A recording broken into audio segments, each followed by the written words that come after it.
Indonesia sampai sekarang belum berubah. Belum berubah.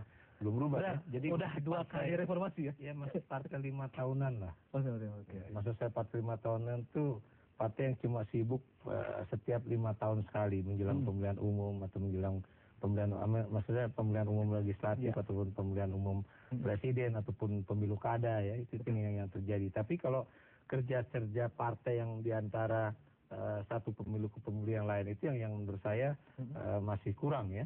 Walaupun kalau saya lihat sebenarnya nggak semuanya buruk juga. Tidak semuanya. Saya beri contoh misalnya terlepas dari kerja politik itu juga ada kaitannya dengan pemilihan umum ya.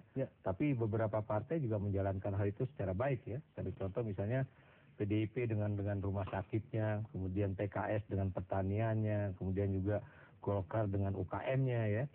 Terserah dari itu adalah bagian dari kampanye politik. Tapi ada kerja politik yang dijalankan ya. Tapi tentunya tidak semua bisa melakukan hal itu karena memang itu terkait juga dengan lagi-lagi yang tadi dikatakan oleh Sobari mengenai dedikasi, dan kemudian juga ini juga terkait dengan uang juga yang bisa mereka miliki untuk kegiatan-kegiatan itu. Akan lebih pintar kalau kemudian dia menggunakan anggaran dari departemen yang di mana mereka punya menteri, dan kemudian mereka gunakan sebaik-baiknya untuk kepentingan rakyat. Artinya bukan sebaik-baiknya untuk menabung untuk 5 tahun gitu kan. Ini yang terjadi kan, mereka menabung untuk kemudian pemilu 5 tahun ke depan. Ini yang menurut saya.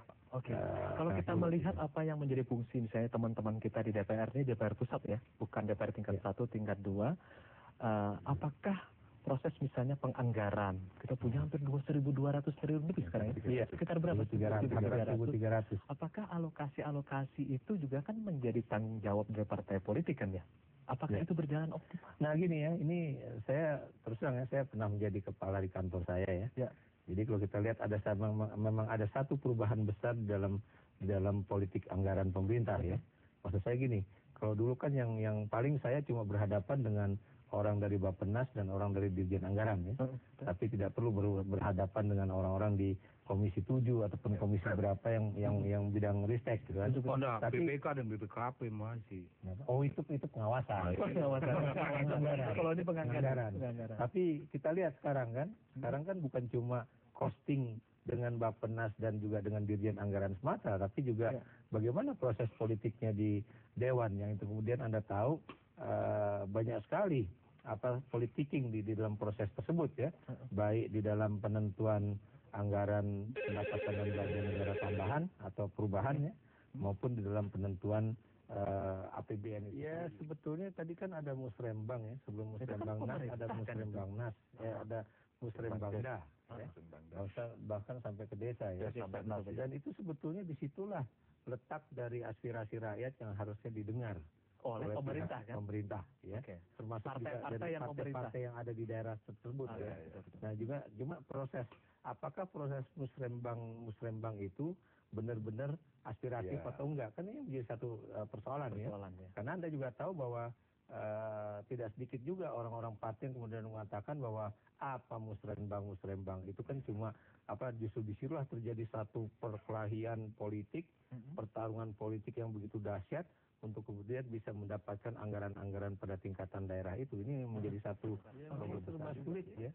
Saya ketika misalnya pagar DPR itu diperkuat ya, itu kemudian saya juga bertanya-tanya, kenapa masih diperkuat, seolah-olah rakyat itu adalah garong-garong yang mau masuk ke dalam gedung yang adalah milik mereka. Ini pertanyaan juga ya.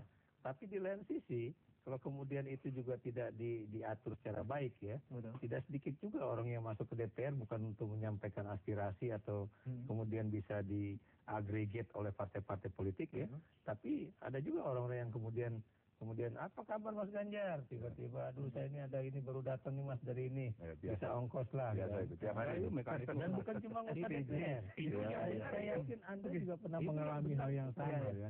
Nah ini yang kemudian menjadikan satu problem ya. Saya beri contoh yang lain ya. Ketika Dewan misalnya atau kejaksaanan lah ingin mengatur misalnya wartawan yang benar yang cuma boleh ada di Dewan. Tapi Anda tahu begitu diatur rame Mas ya. Gitu. Padahal menurut saya memang perlu aturan ya, perlu aturan main supaya agregasi kepentingan itu bisa berjalan secara normal ya.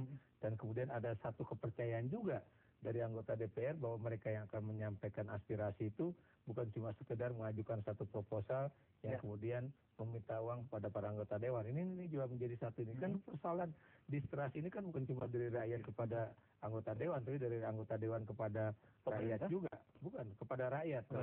Kenapa demikian? Karena mereka melihat ini benar-benar dari daerah konstituen saya atau bukan, atau kemudian ini benar-benar ingin menyampaikan aspirasi atau bukan gitu kan. Jadi ini hal-hal semacam ini yang menurut saya memang perlu